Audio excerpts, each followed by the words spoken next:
Hello and welcome back to That Rugby podcast. You're joined by myself and my main man, Hughesy. Hughesy, how are we? G'day. Yeah, good, mate.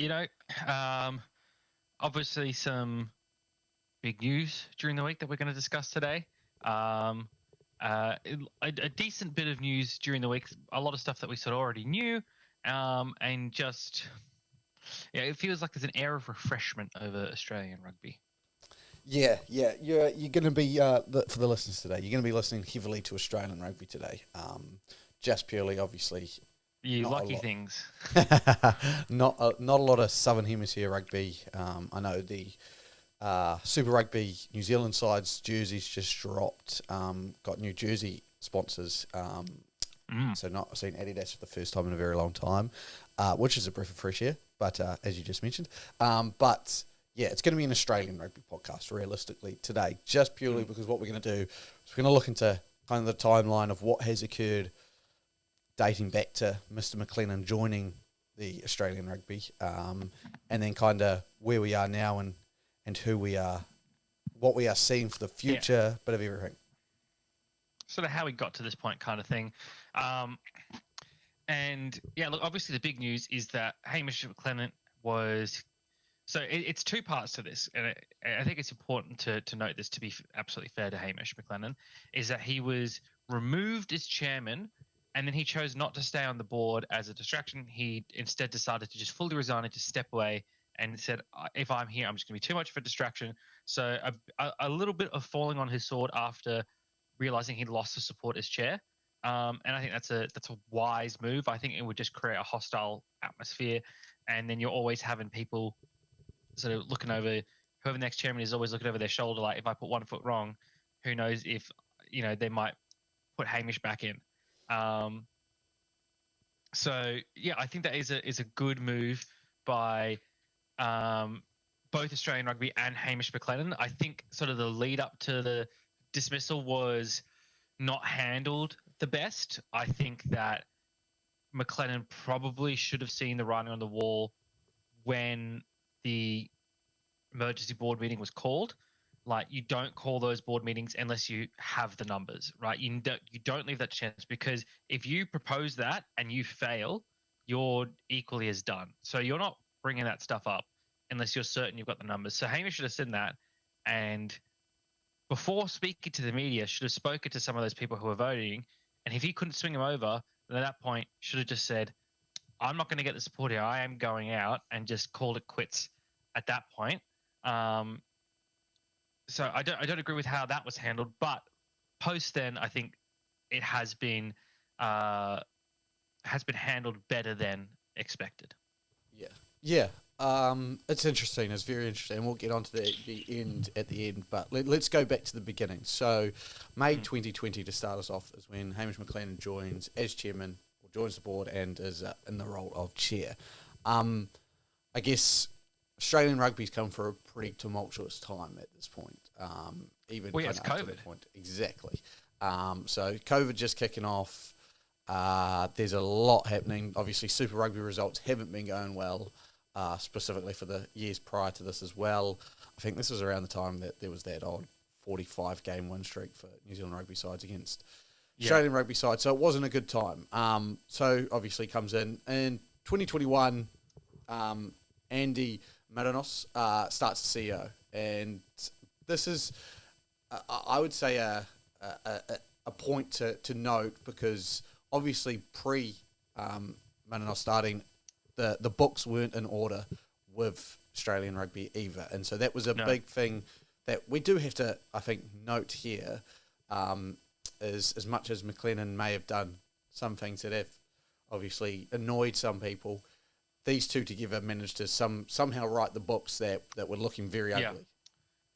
100%. And I think that is going to be, I think McLennan's legacy is going to be a a 3-note thing, really. And two of those notes are very closely related. But the big note should be, yes, that he's brought Australian rugby back into the positive, right, from where it was sitting. And as poor as this Rugby World Cup showing was, you're right, when they took over, I think it was in the middle of that winning streak, which wasn't snapped until 2021. So that was a big deal for them to sort of put things in the right path. And I think if you even look at where Super Rugby is going into this next season, Super Rugby Australia, the teams are looking stronger than they have in previous years. So I think those two, Hamish and Andy. That's really funny. I just realised it's Hamish and Andy, which is wow. For those of our listeners who weren't around in Australia in the 2010s, Hamish and Andy are a famous comedy duo in Australia. That's really funny. They should have done but they should have definitely done it. yeah, McLennan and Marinos. Let's call them McLennan and Marinos. And make it sound like a law firm. McLennan and Marinos. What they have elevated rugby in Australia, right? I personally would not put the latest Rugby World Cup failing squarely on their shoulders. I think it's safe to say that the standard, obviously it's not where it has been in previous years, but I don't think on their watch is when that decline has started.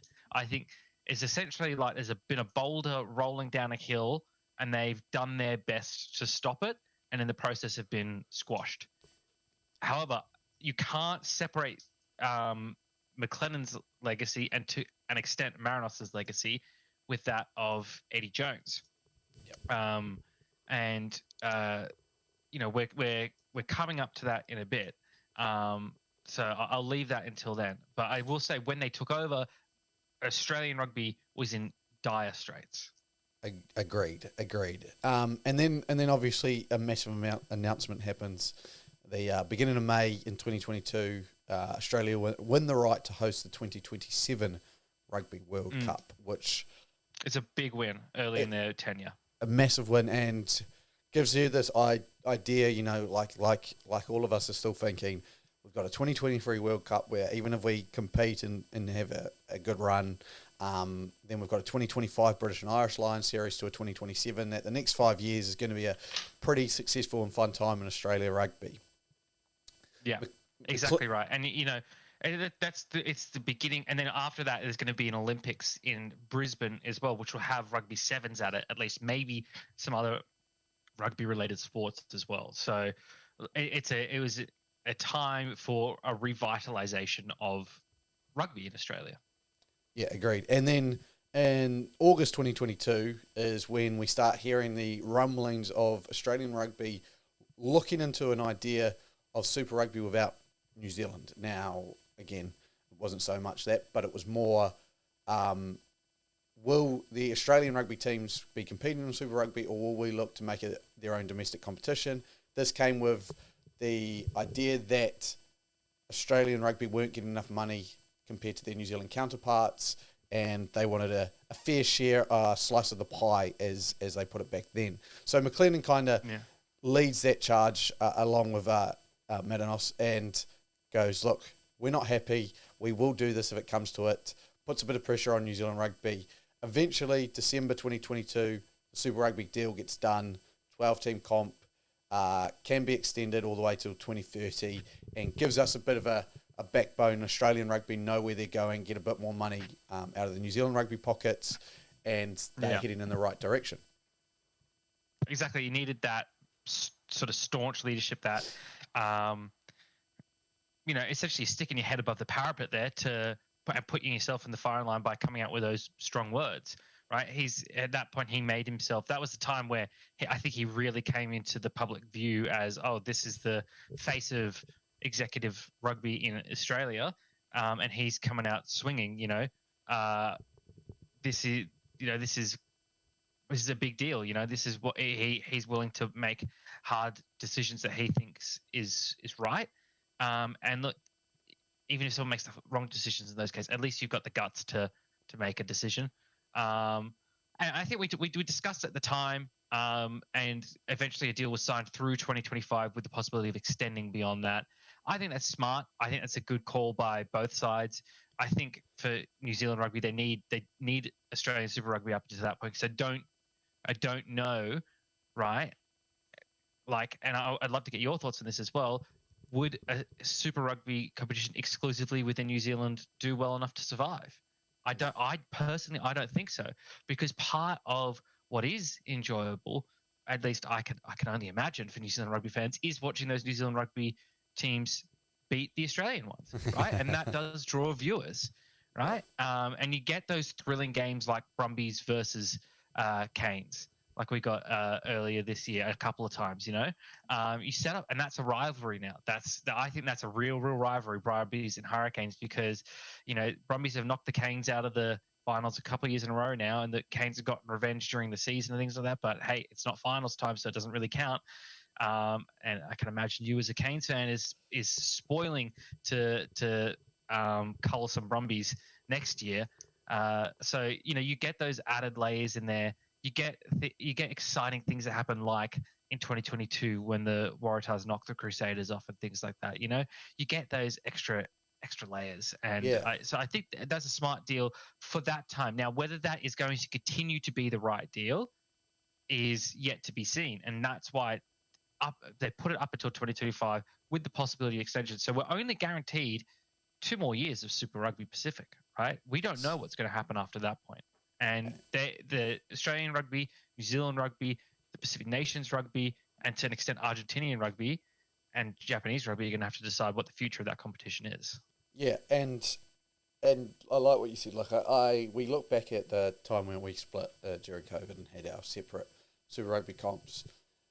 Australian Super Rugby comp was their best version of Super Rugby that they're going to get with winning comps and being able to do it. New Zealand Super Rugby just wasn't sustainable because you're playing at such, and this is not this at the time. Again, we've got to remember Australian rugby wasn't as fiercely competitive. So New Zealand rugby, it was you were playing hard, like physical. I remember the players coming out and saying, "There's no way we can sustain this continuously, season over season, just playing 4 teams." For other teams and stuff like that. It's just not a continuous. Australian rugby's needed just to give them the break from the New Zealand style rugby, and the same probably vice versa for Australian rugby, unless they added more teams. Which again, that we won't know until, like you said, 2025. But I imagine with the talks, Argentina coming back in, it'll be Super Rugby. I guess is got a couple of years to see where it can go. And then give us a bit of an idea of their future I imagine plans. We'll hear something next year on that, because I imagine they have to make the decisions next year for what happens in 2025. Totally. So stay tuned for that. Then, after all this kind of happens, we have the massive announcement of Dave Rennie being sacked and being replaced by Eddie Jones. Hamish McLennan's first kind of, I guess, a bit of a gamble, you'd say. At the time, it didn't feel like a gamble. At the time, it was more of a Eddie Jones brilliant. Can't believe, again, we sat there and said we can't believe England let him go. Dave Rennie didn't have the best percentage, obviously not the worst coach in the world, but didn't have the best winning percentage. So it was a very slight gamble that you kind of expected to pan out. But yeah, that was the first sign of trouble. The odds were favourable, right? I don't think you would have found many Australian rugby fans at that time, if we're being honest. If we're looking back to January of this year, if you did a poll of Australian rugby fans, you would find that 85% or more of them would have been happy with the decision to sack Rennie and to put Eddie Jones in, right? So as much as Jones's failure this year is going to impact the legacy of McLennan and Marinos, I don't think it's fair to say that they should have seen that coming. I think they were given a gift horse only to find out it's lame. They've been given a lemon, right? It's a Porsche exterior with a Hyundai interior kind of thing. So not good. Yeah, no, and again, like the way you said, I think most fans would have seen that move and gone optimistic, like Eddie knows how to play World Cups. I was. Yeah, honestly, I was. And again, I'm sure I said it on the pod earlier that I was a bit fearful going into the Blitz. Like, you don't know what Eddie brings, you don't know what all of this stuff. Obviously, there was a lot. So yeah, that happens. Big news, obviously, in the world of Australian rugby. They then back it up in the end of March with the Joseph Saialii signing from the NRL, starting in 2025 for 3 years for him to be signed on, which is, I think at the time was a big signing. It was a big statement move. Again, another one of those, the odds would have been good that it's going to pan out and everything like that. You'd rather have him than not have him type thing. Yeah, exactly. It was Uh, and I think it still is going to be an exciting move for Australian rugby. It's not happening until 2025. And I think Sualii's done the right thing. He's played it the right way. He's honouring his contract. He's not skipping out on anything, but he's coming over for an experience. And even if he only plays for 3 years, 2025, 2026, 2027, I think he will add to the Wallabies and to the Waratahs. I think he will bring in the extra numbers for things like the British and Irish Lions Tour and the World Cup. And if he chooses to go back to rugby league after that, good on him. He's played out his contract. If he chooses to stick with rugby, great. There's plenty of heads that have been turned like that as well. I don't believe a word that comes out of Nick Politis' mouth because he says the Roosters are within the salary cap, and there is no possible way the Roosters had not been breaching the salary cap multiple times in past seasons. So I definitely do not believe a word that he says, where he says that he's been given a verbal commitment by Joseph to come back in 2028. You know what? How much a verbal commitment is worth? The paper it's written on. And the reason I say the paper it's written on is because it's verbal. There's no fucking paper. So that's exactly how much it's worth. Nil. So, and even if he follows through with that, whatever, good on him. He's going to give some good service to Rugby Australia, I hope. And I think it's a win-win move for it's a winning move for Rugby Australia because, let's be honest, you sunk a couple million into this kid. In the grand scheme of things, that's not a whole lot. Now, if you've gone out and poached 5 league players, say, with $1 million price tags attached to each of them, that's when you start thinking, okay, now we're talking in the tens of millions of money going to these couple of players.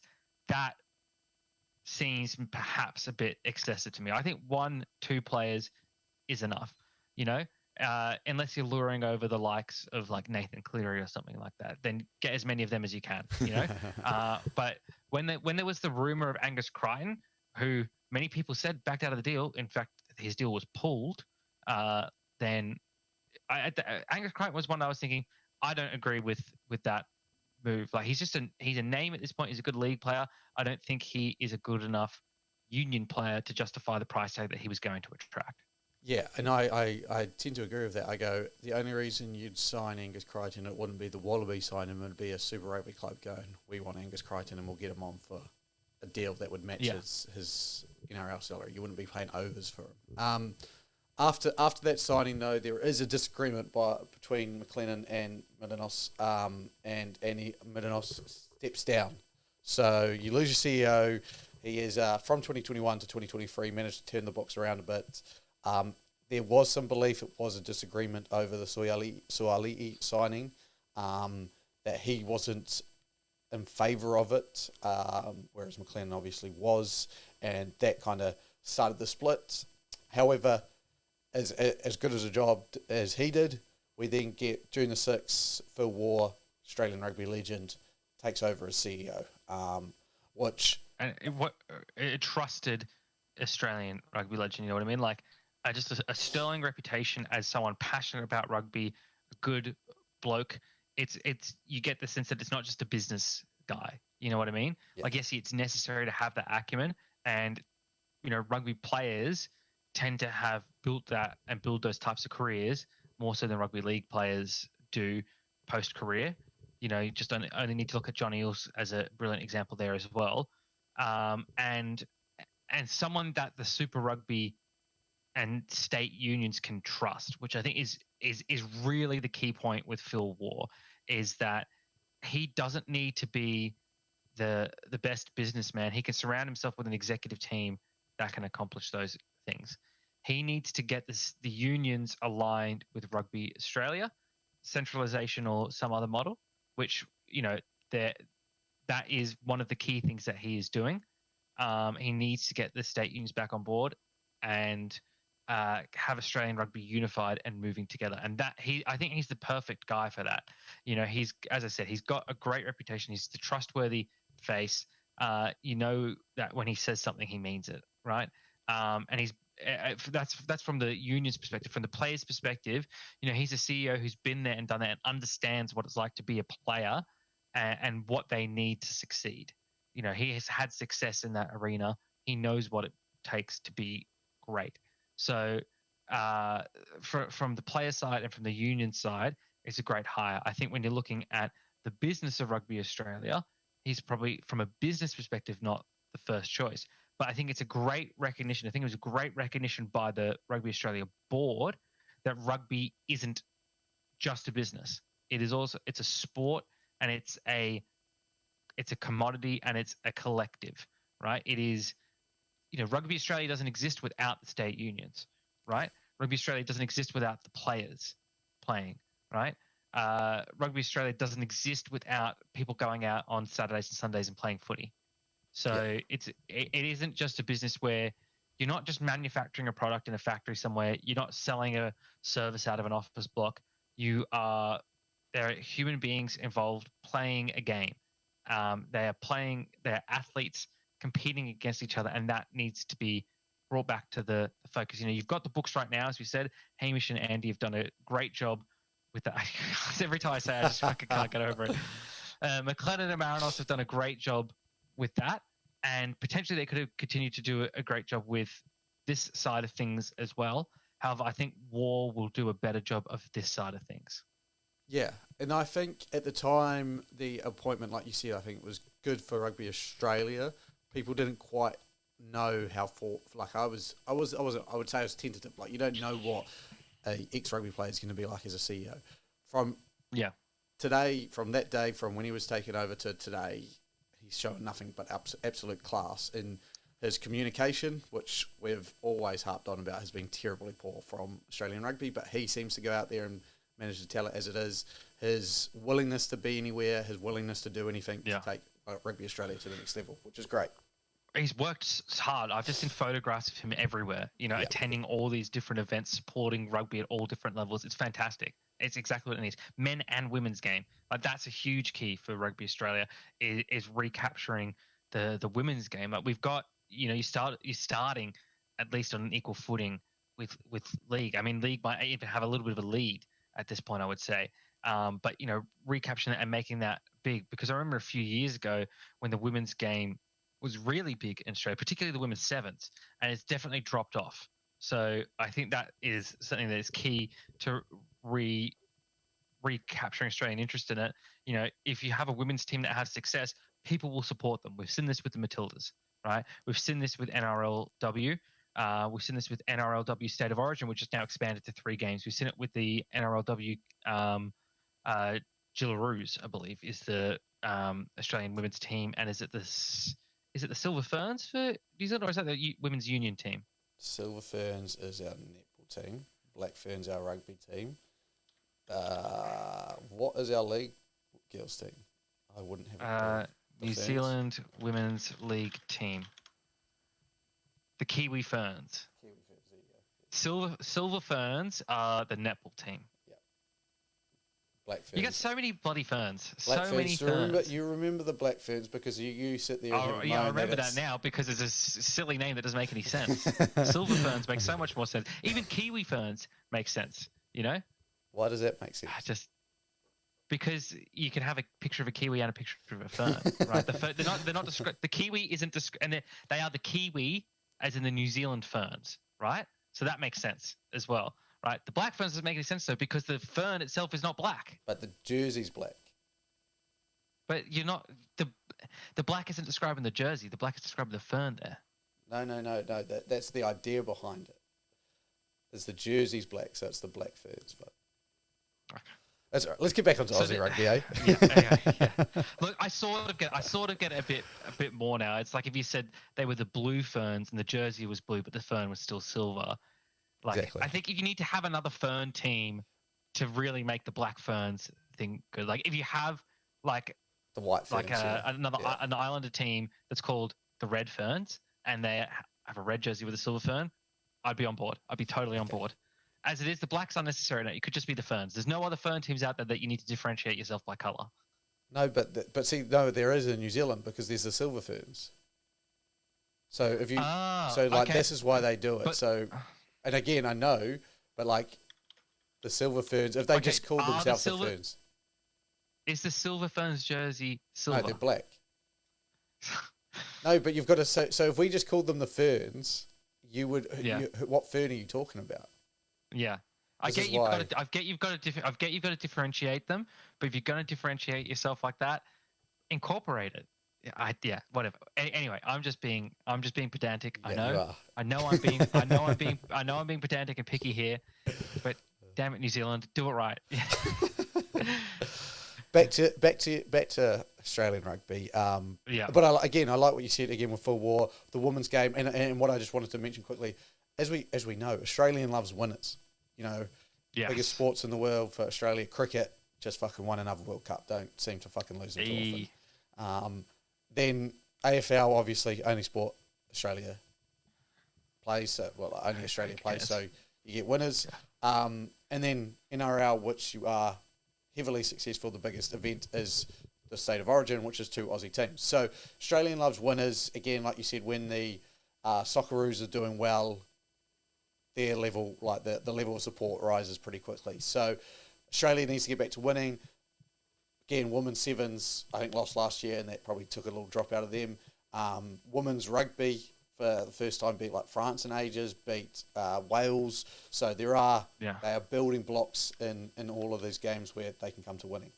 Back to Australia losing, though. And July 9th, first game in the Rugby Championship, Australia get dominated by South Africa in South Africa, 43-12.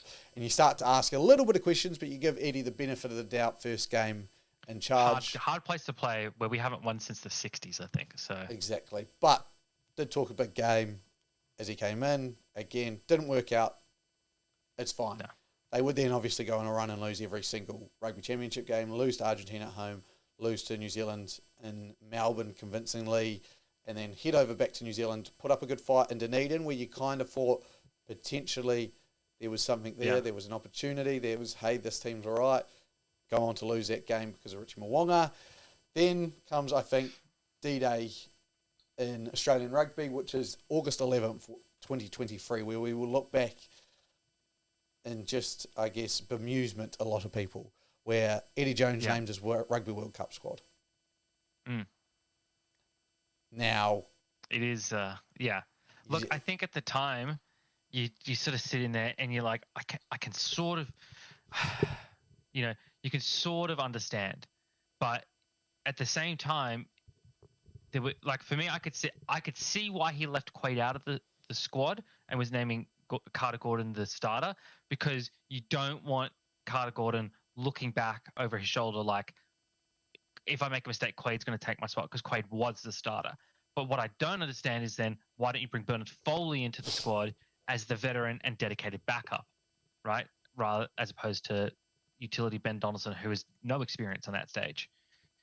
But the unforgivable move, which at the time I thought was purely because of injury and that he would be brought back in the squad after he recovered, was Michael Hooper, which is unforgivable in my eyes. Like, I could see not naming him on the initial squad because he's injured, but as soon as that man is healthy, you should bring him back. There is no Wallaby squad that you could name that would be worse for having Michael Hooper in it. In no world. If Michael Hooper is at 95%, he makes that team better. If Michael Hooper's at 90%, he makes that team better. Michael Hooper, anything 60% and above makes that team better, right? Yeah. You cannot tell me anything else. And especially when you look at what the what the flankers did for Australia in the World Cup, which was not a whole lot, right? Not a whole lot. You can't tell me that the squad would have been better to have Michael Hooper's leadership in there. The other one that really puzzled me, and this showed in the World Cup, I think, was not bringing Len Ikitau back after he had recovered from his injury as well, because he was healthy during most of the World Cup. So why don't you recall him? He was playing really well at outside center. Like, he had really impressed me. So those omissions, those 3 omissions, at the time you could see the reason for it. So when you had the World Cup squad named, I personally didn't flip out, because I thought, okay, this isn't going to be the final squad, right? The Rugby World Cup's a long event, right? People can be injured and come back. You can name a squad later where these guys are recalled, right? Maybe not Quaid.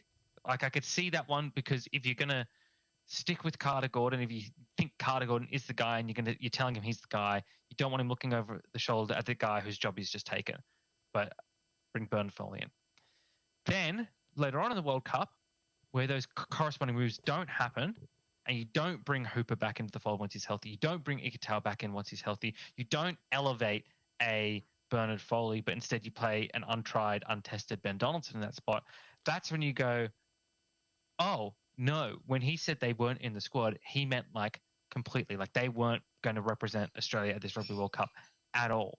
And that's when everyone's like, oh, wow, we have that's I think that point, rather than necessarily the squad naming, was the point where everyone realized like, oh, he's lost the fucking plot. Like that is when we sort of sat back and like, oh no, there isn't a master plan, there isn't a master stroke, there isn't a rabbit in the hat, there is no magician's trick. This has all been straight up from the start, and this has just been terrible, right? It's the emperor's new clothes, is what it is, right? It's at the time, everyone's thinking he's weaving this magical garment. At that point, when he didn't recall the players, is where the emperor stepped out onto the balcony, and everyone realized, holy shit, the emperor's naked. That's what's happened. That's what's happened at that point. At this point, where he's named a squad, he's still beavering away in the workshop, or the workers are still beavering away in the workshop.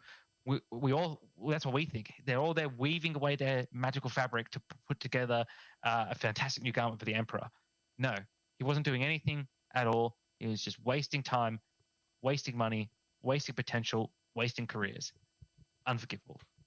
Yeah, no, I couldn't agree more with those statements. I think, again, just selecting one fly half to me is just a strange choice, and it was strange at the time. But you backed him again. You said Eddie knows Rugby World Cups. Eddie knows Rugby World Cups. And then Hooper I'll never understand. But from that, the cracks start to appear pretty quickly after.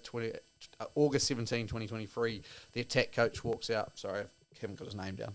I should have had that. But, he walks out just... I think was it Latimer? Jason Latimer? Yeah, you've got to be reminding me if you've got it. But I'll find it. Yeah. He walks out, so a day before they're about to leave for the Rugby World Cup. Brad Davis, Brad Davis, there you go.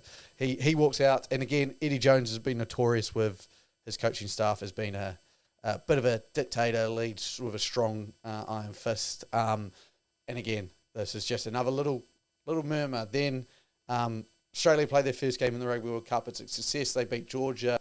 Eddie Jones finally gets a win. How great. And then they go on to lose to Fiji, lose to Wales, and then for the first time ever, be knocked out of be knocked out of the pool stages of Rugby World Cup. From that, there are some rumours that start circulating that Eddie Jones is moving to Japan. Now, well, it's before the losses even. It was on the eve of the Georgia game, I think, if I remember correctly. It was during the World Cup, which was the biggest thing. Which was, I think it was like on the evening of their first game, before their first game, those rumours started circulating, which it was hard to fathom at the time to think that you have a World Cup game the next day and you're taking an interview. That for me was hard to fathom. And to be honest, I still don't 100% believe it. I don't think he's ever come out and said, yes, he's taken interviews. I could be wrong. But I know that one of McLennan's last few statements after the World Cups was Eddie Jones had never said to him that he had taken those interviews. So I don't think that's ever been confirmed that he did take those interviews. I wouldn't be shocked if he had a call from Japanese rugby that he's taken where they've said, hey, if this Rugby World Cup goes south, come back to Tokyo or something like that. I wouldn't be shocked if that happened. I would be shocked if he had a full sit-down interview process where he laid out his plan for Japanese rugby while he's preparing to coach a World Cup, because A, that jeopardizes his current World Cup opportunities, which would jeopardize any future job opportunities, and B, what time would he have to prepare any kind of comprehensive plan while he's preparing for the Wallabies World Cup? Like, that just doesn't make any sense. And you could say what you want about Eddie and incompetence and things like that, but one thing I don't think you can accuse him of is not trying his hardest, is not doing what he thinks is best for the team that he's coaching, right? You can say that those decisions were wrong and they were stupid, and it's easy to say in hindsight, and some of them was easy to say at the time, that you just don't agree with these decisions. That's a beautiful thing about our countries, is that you can say stuff like that, but I don't think anyone could ever say he is purposefully losing. He's sabotaging Australia, or he's not trying as hardest, right? He hasn't been preparing as hard and been getting the players to prepare as hard as they can. I don't think anyone could say that. So I don't think there's any conceivable way he could have done an interview to the scale that was suggested that he had done during World Cup preparations. Yeah, I totally agree. I don't think there's not a belief in my mind that he did an interview. I agree with what I reckon. It was a phone call that, again, Chinese Whispers turns it into an interview where it was Japan Rugby calling, just saying, hey, Eddie, we know JB Joseph's going. We haven't found a suitable replacement. Thoughts on this, thoughts on that, thoughts on this. And Eddie Jones, you know off the top of his head, has answers. Like, he's quick-witted, he's smart. There is no doubt about that. And as you said, I don't think a coach talks up a big game like Eddie does and was doing at the Rugby World Cup. Like, he guaranteed a win against Wales. Again, we know it didn't happen. But you don't do that if you've got a backup plan ready to go. Like, what's the point? You just go in there, you do your bits and pieces, you get in, you do a very Dave Rennie type interview, head down, ass up, get the job done, head out. So I just, like you said, I think he definitely was putting everything on the line when he was coaching the Wallabies. I just think it was a call that's Chinese whispered along. But again, as we've said, that doesn't help the situation when you've got a team struggling, when you've made some picks that, as you said, in hindsight, consider risky. It's a couple of things like that. Yeah. Can turn into the issue that we have, which is in October 29th, the official resignation or the announcement that Eddie's going to step down at the end of November occurs. So Eddie is officially resigning as the Wallabies rugby coach, which, is a 10-month stint where signed a 5-year contract. Now, it's led to believe, again, from what we've heard, that it was a pretty mutual agreement, so Australian Rugby don't take a heavy loss if they were to have fired him from the 5-year contract and have to pay him out, which, again, Eddie, a bit like, as we'll talk about Hamish McLennan soon, falling on his sword in the end and going, look, I tried something, it didn't work, I gave some players a chance, hopefully in the future they'll shine, and this will all look really good on me, and I'll be given a whole bunch of credit for that. It again goes to the thing I was saying, like their plans may have been wrong, but they had good intentions. Their intentions were for the betterment of Australian rugby. And shortly after Eddie steps down, or 3 weeks after Hamish, in the coup we just talked about sort of a bit before, some state unions got enough votes together, called an extraordinary meeting, and Hamish resigned. Stood down as chair and then chose to resign from the board. And then a couple of days later, fellow board, or it might have been the same day, sorry, Daniel Herbert takes over as chair. I think some of the things that were McLennan's downfall was towards the end, particularly once Australia got the 2027 World Cup, once he got Eddie, I think he got a bit of infectiousness from Eddie of mouthing off a bit, once he got the Suoliti thing, he thought he had all this money to play with, and he thought that gave him a lot of power, and he started a war of words with rugby league, which was totally unnecessary, right? You could have just taken the win of getting Suoliti over and just enjoyed that. You don't need to start a war of words there, because the media is going to be inherently on League's side, because League is the revenue earner for them. Like, League is the main product for a lot of media stations, right? So they're inherently going to be biased towards League. The coverage is never going to be positive for Union unless you're getting good on the field results. Anything that is non-on-field results is never going to be portrayed well by the Australian media for Union, right? So that was unnecessary. And then I think he showed a bit too much ego in trying to get the centralization thing done, of basically saying to the state unions, my way or the highway. And I think that view wasn't appreciated. And I think it was undermining Phil Ward's message of unity. It was, you can have two ways of looking at centralization. It's, you've got the king on top and all the subjects underneath him, or you've got the collective with a central administrating body. And I think that's Phil Ward's vision there, is the nucleus of Rugby Australia surrounded by the protons and neutrons of the state unions, coming together to form the atom of Australian rugby. And then there's what the state unions feared under Hamish McLennan, which is Game of Thrones, Joffrey on the throne and everyone else below him getting tortured and shit, and not holding their best interests at heart. So it's sad, particularly given, as we said, what he has achieved for Rugby Australia, but it was necessary. Yeah, I agree. And again, we haven't talked much about centralisation just because, again, not everything's been finalised. There's a lot still outstanding what's going to come from that. He obviously started those conversations, and Phil Ward's picked them up and run with them, I'd say, and has got a bit further with them. But yeah, it's as a good flanker does. As a good flanker does. He's pilfered the idea, and he's running for the try line. And another good, signing, Daniel Herbert taking over as a former Wallaby again. So again, it's going to be that trust between the unions, be trust between the teams and Australian rugby to go, hey, we can deliver this. We've got the guys now who can deliver this, who are interested in your best interests, not just Australian rugby's best interest, but each state's best interest as well.